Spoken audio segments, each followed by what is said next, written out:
하나님 말씀은 호세아서 12장 1절부터 6절까지 교독하겠습니다.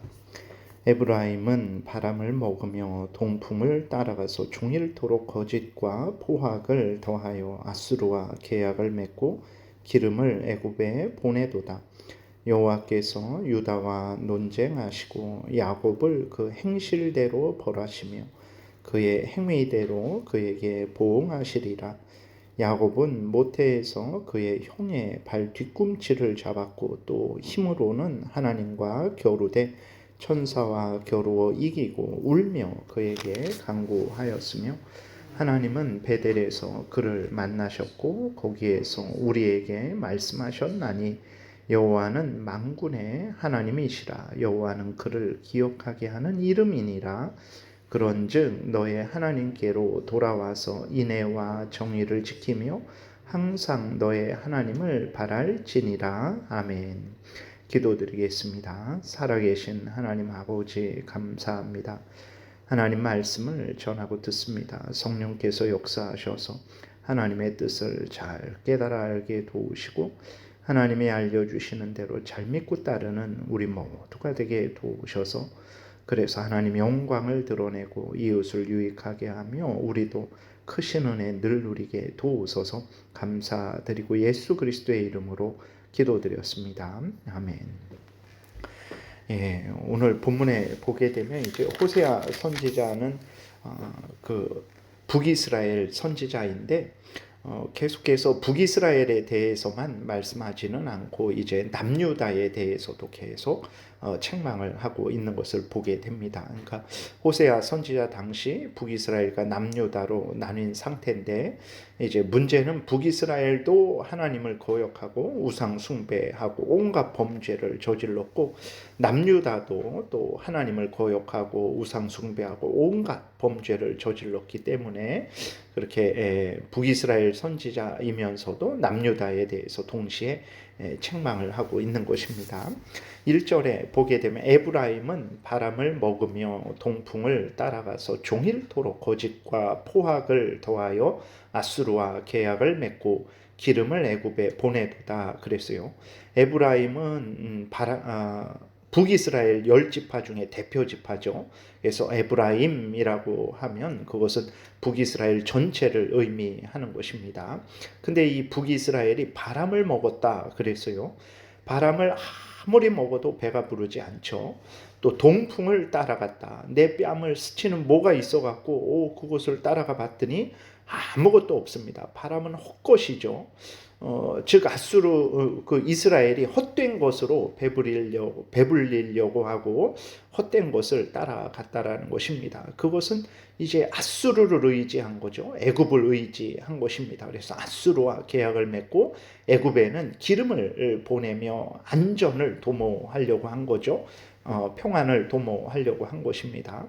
아수르와 애굽이 북이스라엘을 안전하게 해주고 평안하게 해줄까요? 순진무구한 생각이죠. 오늘도 그럼에도 불구하고 그리스도인들이 헛된 것을 북이스라엘처럼 의지하고 따라가는 경우가 많습니다. 정신을 차려야 됩니다. 살아계신 하나님이 우리의 참된 그 구원 주시고 우리의 배를 부르게 하시는 분이시고 우리를 안전히 지키시는 분이심을 굳게 믿어야 됩니다. 오늘날 우리가 정치에 참여 안 할 수가 없죠. 당연히 그리스도인이면서 동시에 대한민국 국민이니까 마땅히 정치에 참여합니다. 적극적으로 잘 바르게 참여해야 돼요. 이럴 때에 정치인들에게 속지 말아야 됩니다. 마치 그들이 우리를 지켜주고 보호해 줄 줄로 그렇게 말을 할 때에 그들이 우리를 배부르게 해줄 것처럼 말을 할 때에 속지 말아야 됩니다. 하나님이 우리를 배부르게 해주는 것임을 분명히 우리가 믿고 정치인에게 바르게 정치하도록 일깨워줘야 됩니다. 정치인이 우리 그리스도인들을 의지하도록 그리스도인들이 바르게 옳은 것은 옳다, 그런 것은 그르다라고 말해서 잘할 때 칭찬하고 못할 때 책망해서 정치인이 그리스도인들을 의지하게 해야지 그리스도인들이 정치인을 의지해서는 안 되는 것입니다. 물론 이제 서로 협력하는 것은 마땅한 것이지만 하나님처럼 여겨서 북이스라엘처럼 아수르가 우리를 지켜주겠지, 뭐 애굽이 우리를 지켜주겠지 하는 그러한 생각, 뭐 인간적으로는 얼마든지 서로 의지할 수 있지만 마치 하나님처럼 의지하는 잘못은 범하지 말아야 되는 거죠. 그런데 에브라임은 어떻게 했습니까? 1절 다시 보면 종일토록 거짓과 포악을 더했다 이렇게 기록이 되어 있어요. 그러니까 스스로 자신을 속이는 거죠. 늘 거짓을 생각하고 거짓을 말하고 거짓되게 행해서 자신을 속이는 것이고 남도 속이는 거예요. 그러니까 하나님이 참된 신이시고 하나님이 구원주시다라는 것을 자꾸 속이는 거죠. 애굽이 아수르가 우리를 지켜줄 거다. 우리를 보호해 줄 거다. 자기를 계속 속이고 다른 사람을 또 계속 속이는 거죠. 그리고 아주 하나님의 말씀을 어기면서 강팍하게 그렇게 악하게 행동하는 거죠. 여러분, 우리 자신을 속이지 말아야 됩니다. 다른 사람도 속이지 말아야 돼요.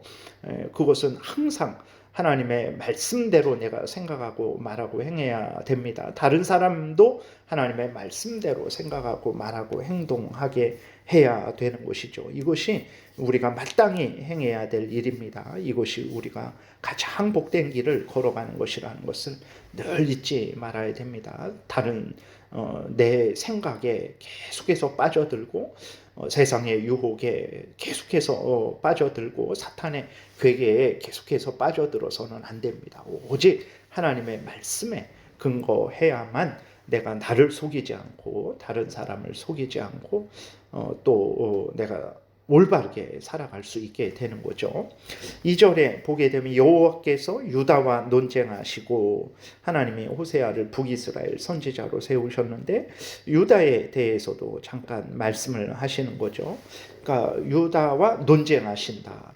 유다도 같은 죄를 범해서 하나님이 유다의 모든 죄악을 다 아시고 책망하신다라는 의미죠. 유다가 아무리 우리는 죄 없다라고 할지라도 하나님은 다 아시죠.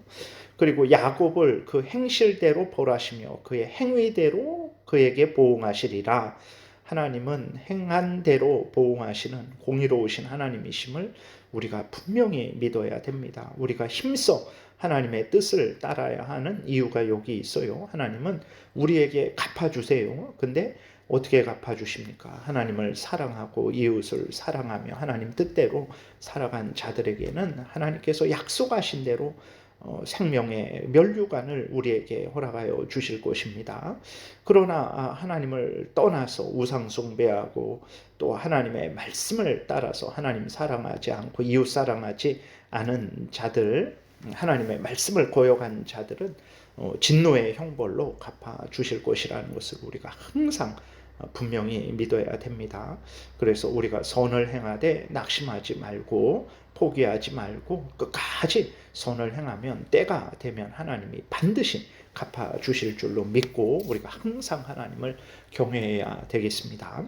3절부터는 이제 하나님께서 북이스라엘에게 얼마나 큰 은혜를 주셨는지를 다시 상기시켜 주세요. 3절에 야곱은 모태에서 그의 형의 발 뒤꿈치를 잡았고, 그러니까 이것은 야곱이 동생으로 태어난 거죠. 근데 동생인데도 야곱은 장자의 명분을 얻었습니다. 하나님의 택한 백성이 되었어요. 어떻게 됐습니까? 하나님의 은혜로 된 것입니다. 야곱이 잘나서 그렇게 된 것이 아니고 하나님의 은혜로 야곱이 하나님의 백성이 된 거죠.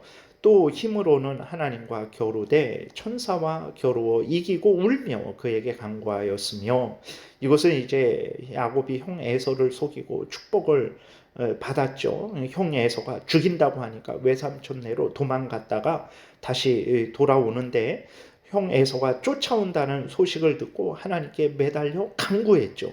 하나님은 은혜를 주셔서 형 에서의 마음을 돌리셨습니다. 야곱과 화해하게 하셨어요. 하나님의 은혜가 없었다면 야곱은 형에게 죽임을 당했을 것이죠. 그것을 나타내는 것입니다. 또 하나님은 베델에서 그를 만나셨고 거기에서 우리에게 말씀하셨나니 그랬어요.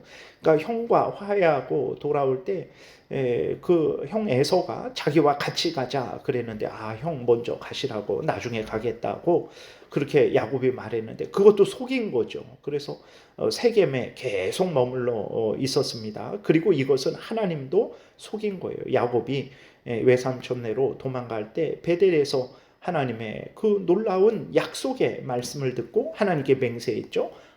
다시 하나님이 돌아오게 하면 11조도 드리고 이곳에 단도 쌓고 하나님을 섬기겠다 맹세해 놓고 그 맹세를 지키지 않은 거예요. 세겜에 계속 머물러 있었습니다. 그래서 세겜에서 결국은 막내딸이 이제 디나가 강간을 당했죠. 그리고 아들들이 세겜 족속을 학살했습니다. 이로 인해서 이제 야곱과 그 자녀들이 죽임을 당할 뻔했는데 하나님께서 다시 이 야곱과 모든 가족을 베델로 부르셔서 회개하게 하시고 다시 하나님의 약속을 생각나게 하시고 그 하나님의 뜻대로 살아갈 수 있는 은혜를 내려 주신 것이죠. 이렇게 하나님은 이스라엘 백성들에게 크신 은혜를 내려 주셨어요. 이렇게 큰 은혜를 받았음에도 불구하고 이스라엘은 하나님을 떠나고 우상을 숭배했던 것입니다. 이러한 배은망덕한 죄를 이스라엘만 그렇게 범하고 있습니까? 우리는 범하고 있지 않습니까? 정말 우리가 다시 한번 하나님 앞에서 하나님 은혜 받은 것에 감사하며 기뻐하며 하나님의 뜻을 따라 살아가고 있는지 우리 자신을 점검해야 되는 것입니다. 그럼에도 하나님은 야곱을 버리지 아니하시죠. 하나님을 다시 기억나게 하시고 하나님께로 돌아오도록 하나님이 말씀하십니다. 5절 6절 보니까 여호와는 만군의 하나님이시라. 여호와는 그를 기억하게 하는 이름이니라. 그렇죠. 온 천지 만물 모든 사람들의 생사와 복 모든 나라의 흥망성쇠를 주관하시는 만군의 하나님이시고 이스라엘을 하나님의 자녀 삼으시고 그들의 하나님이 되어주신 하나님이시죠.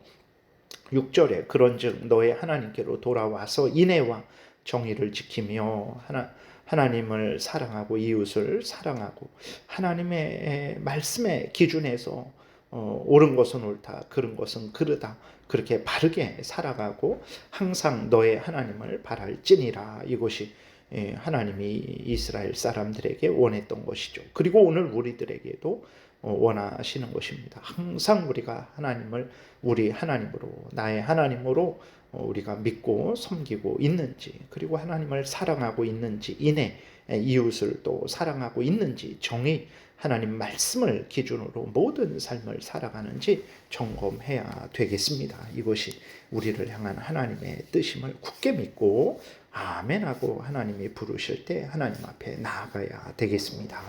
기도드리겠습니다. 살아계신 하나님 아버지, 하나님은 모든 삶을 통해서 또 특별히 예수 그리스도 안에서 부어주신 구원의 은혜를 통해서 하나님을 경외하고 하나님의 뜻대로 사는 것이 복이라는 것을 알려주시는데 우리는 그러한 하나님의 뜻을 온전히 깨달아 알고 믿고 순종하고 있습니까? 우리 자신을 돌아보고 북이스라엘이 잘못했던 죄악을 반복하지 않도록 은혜 내려 주옵소서. 항상 하나님을 경외하고 하나님의 뜻을 따라서 하나님의 영광을 드러내고 우리 이웃을 유익하게 하고 우리도 복된 인생 살게 도우소서. 복된 주일 전심으로 하나님께 예배하고 또 영육이 강건해지며 서로 믿음의 교제를 나누는 주일 되게 은혜 내려 주옵소서. 감사드리고 예수 그리스도의 이름으로 기도드렸습니다. 아멘. 하늘에 계신 우리 아버지요, 이름이 거룩히 여김을 받으시오며 나라의 임하옵시며 뜻이 하늘에서 이루어진 것 같이 땅에서도 이루어지이다. 오늘날 우리에게 일용할 양식을 주옵시고 우리가 우리에게 죄지은 자를 사하여 준 것 같이 우리의 죄를 사하여 주옵시고 우리를 시험에 들게 하지 마옵시고 다만 악에서 구하옵소서. 대개 나라와 권세와 영광이 아버지께 영원히 있사옵나이다. 아멘. 지금은 우리 구주 예수 그리스도의 은혜와 하나님 아버지의 크신 사랑과 성령의 교통하심이 항상 하나님을 경외하고 하나님을 사랑하고 서로 사랑하며 하나님 명령 따라 살아가고자 은혜 구하며 돌아가는 하나님의 택한 백성들 머리 위에 지금부터 영원토록 함께 있을지어다. 아멘.